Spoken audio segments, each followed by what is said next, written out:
Hai dan Assalamualaikum semua. Hari ni saya nak share satu rahsia macam mana saya transform air kotor yang ada dekat kolam ikan koi sementara saya ni kepada air yang lebih bersih macam ni. Kalau nak tahu rahsia dia, boleh tengok video ni sampai habis. Ni adalah kolam koi sementara saya. Ni kolam tangki je lah. Kolam ni memang kotor sebabnya banyak ikan dan banyak juga ikan yang besar-besar lah. Sementara kolam betul sedang repair, saya kena jaga dia dekat kolam tangki ni lah. So ni adalah kolam yang saya tengah repair tu lah.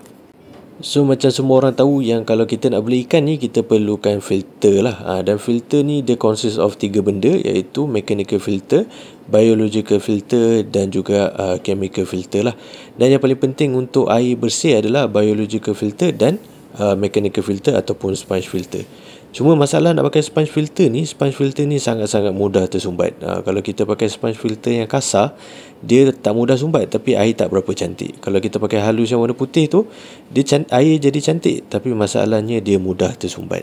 Nanti setiap 3 hari saya kena cuci ataupun tukar sponge baru. So memang menyusahkan lah. Jadi saya tak nak pakai sponge filter ni. Jadi saya buat satu design RDF ataupun rotary drum filter. Yang ni memang saya design daripada A sampai Z. Itu adalah konsep dia dan ni adalah final design yang kita buat lah. So the final design ni kita lahirkan dia dengan menggunakan 3D print dan satu container. So nampak tak, tu saya punya drum filter dengan dia punya motor. Lepas tu ni dia punya sekat air dia lah. Ni sekat air dia. Sekat air ni adalah komponen yang sangat-sangat penting sebab dia nak asingkan air kotor dengan air yang bersih lah. Kalau bocor memang tak gunalah filter ni. Dekat kawasan ni air kotor masuk, maksudnya air daripada kolam terus masuk ke dalam ni dan dia dipaksa masuk ke dalam drum filter lah. Dekat drum filter ni ada mesh, mesh filter ni stainless steel. Air yang bersih akan keluar dekat mesh tu, tapi kotoran dia akan sangkut dekat dia punya jaring-jaring tu lah.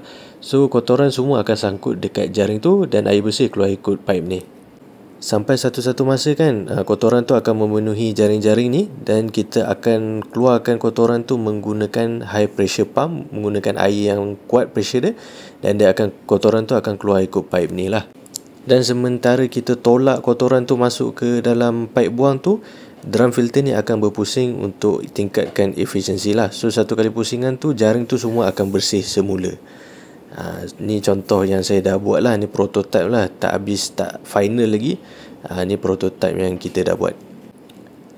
Okay, nampak tak air dekat yang bawah tu, yang dekat bawah tu nampak kotor kan. Tapi bila dia lepas dia drum tu, dia akan jadi lebih bersih. Dia akan jadi lagi bersih lah. Tak ada dah solid waste tu, semua dah tak ada. Dan nampak tak sensor putih tu, bila drum filter saya tersumbat kan, air dekat bahagian ni akan naik dan dia akan trigger untuk penyucian lah. Dia akan cuci jaring-jaring tu. Dia akan bekerja macam ni lah. Bila tersumbat je bahagian tu, air akan naik, akan sentuh sensor dan pump high pressure ni akan jalan. Sementara tu drum filter tu akan pusing lah. Nampak tak, air kotor-kotor tu semua akan masuk kat dalam satu kotak tu dan kotak tu akan terus pergi ke pipe buang. So memang jaring ni akan sentiasa bersih lah. Dia ikut keperluan. Kalau air tu teruk sangat, maksudnya filter ni mungkin akan jalan 30 minit sekali. Tapi kalau filter air bersih kan, filter ni mungkin jalan 1 jam sekali sahaja. So memang dia akan ikut kepada kadar kebersihan air tu lah. Ni demonstrasi penuh lah, nampak tak? Dia punya high pressure water tu, air tu kita tolak kotoran tu semua, pergi buang lah, kita buang. Ni saya tunjuk contoh lah, saya masukkan dalam gayung.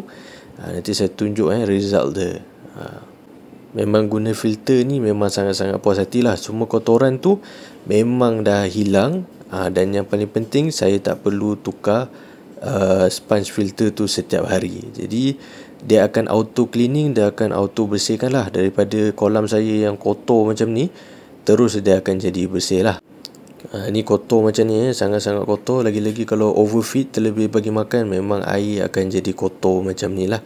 So memang ikan koi kita pun tak sihat dan mungkin akan ada kena kutu ke dan sebagainya. Jadi kita tak nak benda tu. Sebab tu saya pasang filter yang boleh cuci diri dia sendiri. Okay, itu saja untuk video kali ni. Jumpa di video akan datang. Assalamualaikum warahmatullahi wabarakatuh.